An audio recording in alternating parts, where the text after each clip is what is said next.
Infinity tarot 111 से मैं कंचन शर्मा आपका वेलकम करती हूँ।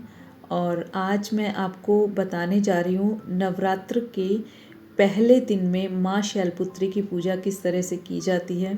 सबसे पहले आप सबको नवरात्र की बहुत बहुत शुभकामनाएं। हम सब पर माँ दुर्गा की असीम कृपा बनी रहे।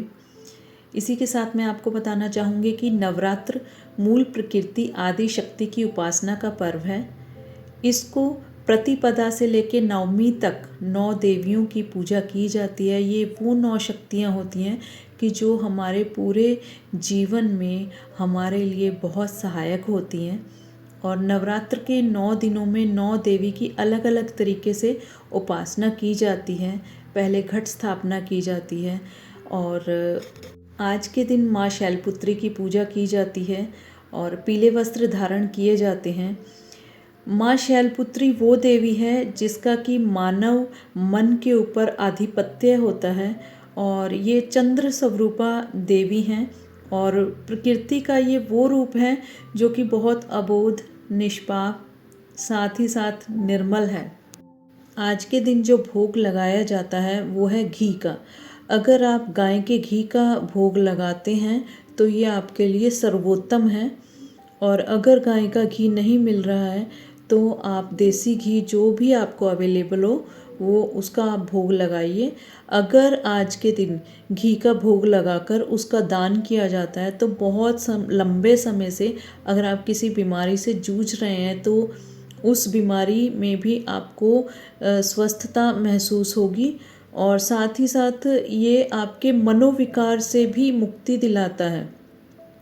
अगर आप मन से बहुत परेशान हैं, खुद को दुखी महसूस कर रहे हैं तो आज का महा उपाय ये है कि आज के दिन आप पीले रंग के कनेर के फूल आप माँ दुर्गा को ज़रूर समर्पित कीजिए।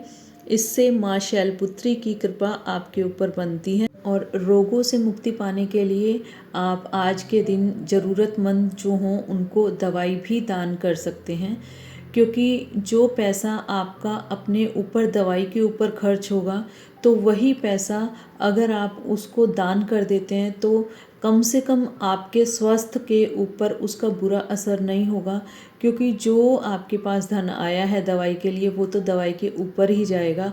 बेटर ये होगा कि वो आपके ऊपर ना आए। इस वजह से आज के दिन अगर आप दवाई का दान करते हैं जो ज़रूरतमंद है तो उससे आपको अपने स्वास्थ्य में बहुत ज़्यादा परिवर्तन दिखाई देगा।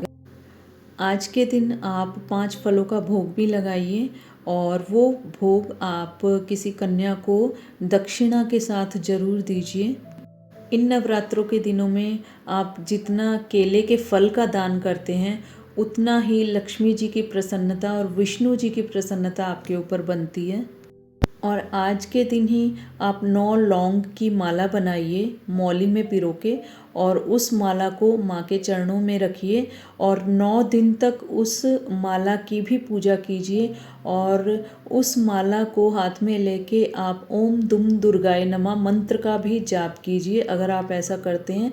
और 9वें दिन आप उस माला को अपने धन स्थान पर रखते हैं तो आपके धन संबंधी जितनी भी समस्या हो रही थी उसमें भी आपको निजात मिलती है। एक बात का आपको बहुत अच्छे से ध्यान रखना है कि नवरात्रों में आपको किसी भी फीमेल की इंसल्ट नहीं करनी है, चाहे वो आपकी बेटी है, बहू है, पत्नी है, कोई भी है, उनको आपने इंसल्ट नहीं करना है। वैसे तो कभी भी फीमेल की इंसल्ट नहीं करनी चाहिए क्योंकि जो फीमेल की इंसल्ट करते हैं उनके ऊपर से माँ भगवती की कृपा हट जाती है और लक्ष्मी जी उनसे रुष्ट हो जाती हैं।